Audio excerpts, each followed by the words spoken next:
Olá, olá, olá! Sejam bem-vindos a mais um vídeo do site Aquela Velha Onda. Eu sou o Vinícius mais uma vez e estou aqui para falar sobre o filme Capitão América, o Primeiro Vingador, para o nosso especial do universo da Marvel na playlist. Se vocês quiserem ver os vídeos anteriores até aqui, nós começamos com uma introdução, falamos dos outros filmes, até chegar agora no primeiro filme do Capitão América. Capitão América, o Primeiro Vingador, foi lançado em 2011, uns 6 meses antes da estreia do primeiro filme dos Vingadores. As pessoas já sabiam na época que Capitão América provavelmente era o personagem que ia fazer menos sucesso em comparação com Thor e com o Homem de Ferro e o Hulk também. E foi uma surpresa porque ele fez muito sucesso e muita gente especula, inclusive eu, que é porque ele estreou 6 meses antes, ele estava na reta ali dos Vingadores. A história do filme é bem simples. No meio da Segunda Guerra, em 1943, de um cientista polonês que criou o soro para os nazistas e aí ele conseguiu fugir e foi para os Estados Unidos para vender o soro porque ele queria deter os nazistas. E aí ele escolhe um homem bom, que não é muito forte, para se tornar esse super soldado e ele morre na hora. Então a única pessoa que vai ter esse soro, essa super força, é o Capitão América e ele vai eventualmente salvar o mundo, que nem todo super-herói da Marvel. O legal desse filme não é ser um filme de super-herói. Quando ele é a história do Steve Rogers, um cara magrelinho, asmático, tentando entrar para o exército e ele conhecendo pessoas boas que reconhecem o bem nele, para ele virar o Capitão América e depois ele como Capitão América tendo que aprender a lidar com esses pesos. Eu quero uma vida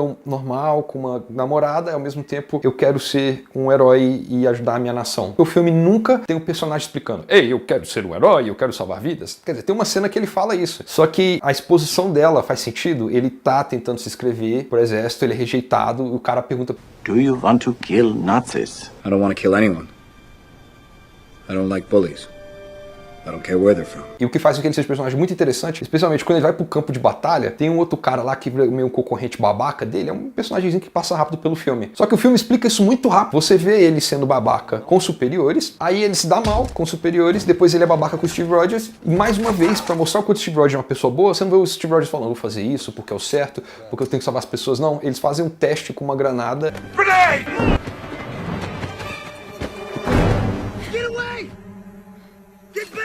Isso também é usado nas relações do filme, porque tem a personagem Peggy Carter, que é uma agente inglesa que está participando com os americanos nesse processo do super soldado, e ela é interpretada pela Hayley Atwell, que é uma atriz inglesa que eu gosto muito. Ela cria um carinho pelo Steve Rogers. Esse filme cria um estilo de romance. Esse filme é mais romance até às vezes do que filme de guerra. Eu gosto muito porque antes dele virar o Capitão América, ela tá conversando com ele e ele fala pra ela sobre os defeitos dele, sobre as vulnerabilidades, e ela fica admirada do quanto ele está disposto a fazer mais pelos aliados do que as pessoas que têm mais capacidade do que ele. Ela começa a gostar dele antes dele virar o Chris Evans gostosão, parrudão. E quando ele vira, ela fica ainda mais atraída por ele, porque ele fica realmente bonitão. Isso é algo que faz com que o relacionamento dos dois fique mais forte. O que faz você torcer pelos dois até o final do filme. Vira meio que uma comédia romântica e você se envolve muito mais com essa comédia romântica do que com a trama estou tentando enfrentar os nazistas. Inclusive é nessa parte com cerca de 1h15. A primeira cena que aparece o Capitão América com a equipe dele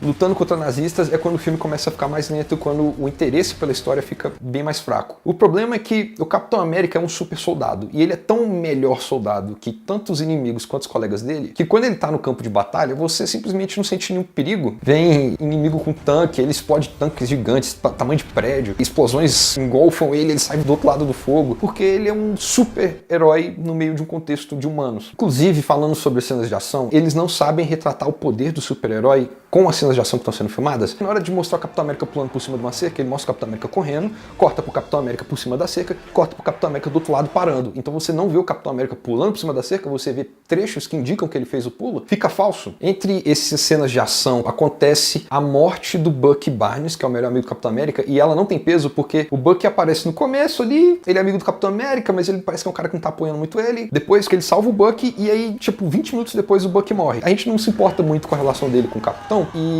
a morte dele meio que tira todo o peso da ação que houve antes do Capitão América se esforçando para salvar ele. Eles escolheram o diretor Joe Johnston, que é um cara que já fez muito filme de aventura pulp, você pode talvez reconhecer ele pelo Rocketeer, que também tem esse mesmo estilo, essa aventura estilo Indiana Jones, só que em filme de guerra, e você vê isso em vários detalhes. Um deles é a direção de fotografia, a luz é meio dourada ou ela é meio quente, os ambientes são meio marrons ou meio avermelhados, menos quando vai pra guerra, que aí ele assume a linguagem de filme de guerra, que é aquela linguagem cinza, de campo de batalha, mas sempre que eles estão na Europa lutando, quando eles vão pro bunker, que é o lugar onde o Capitão América fica junto com o esquadrão dele, é um lugar marrom, que é esse lugar terroso, esse lugar quente. Além disso, a direção de fotografia cria um negócio meio art deco, que é uma estética que foi muito usada na década de 30, 40 e 50. É uma estética que eu gosto muito, faz o filme funcionar, ele é um filme muito bonito de se assistir. Eu gosto muito do Chris Evans nesse filme. Se você for pegar a carreira dele, ele fez muitos filmes em que os personagens dele são cínicos, ele tem um jeito muito bom de fazer personagens cínicos, e aqui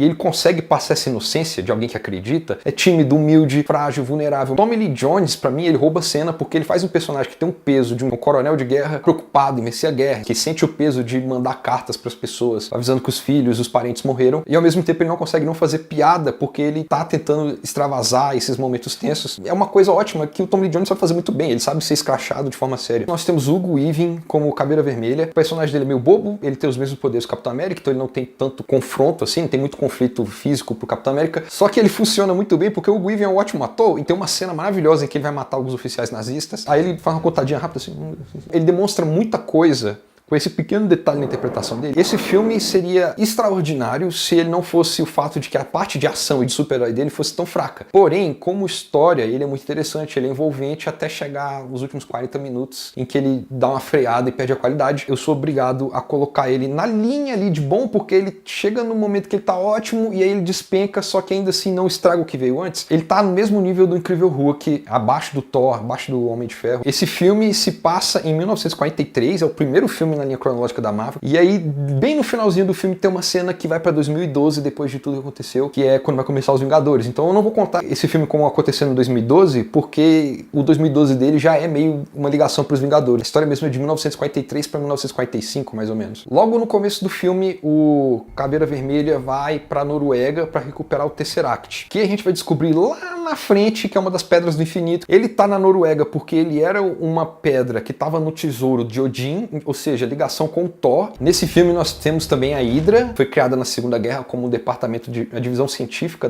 dos nazistas. Dentro da Hydra tem o cientista Armin Zola, que vai aparecer depois de novo no Capitão América 2. Nesse filme ele faz um acordo com os Estados Unidos, perto do final do filme, que vai ser importante para essa continuidade do personagem mais pra frente. Como eu já falei antes, o Bucky é salvo no momento, depois ele é morto, e o motivo pelo qual ele tem essa falta de peso na história é porque eles estavam precisando preparar ele para se tornar o Soldado Invernal mais pra frente. Ele tá passando por alguns experimentos científicos em um momento. No final do filme, o Caveira Vermelha não é derrotado pelo Capitão América. Ele segura o Tesseract nas mãos. É a primeira vez no filme que alguém, em toda a história do filme, pega o Tesseract nas mãos e o Tesseract manda ele pro espaço. O Tesseract, a gente vai descobrir depois, é a joia do espaço. No filme do Vingadores com Thanos, a gente vai descobrir que, na verdade, ele não morreu. O Tesseract estava dando uma lição nele por ter corrido atrás das pedras de forma ambiciosa e fez ele virar o que vai acontecer com ele no terceiro filme dos Vingadores. E, além disso, é claro, depois que a trama termina, o Capitão América congelado, ele reacorda em 2012, que é o ano dos Vingadores. Além disso, o Stan Lee faz uma participação bem rápida como oficial do exército. I thought he'd be taller.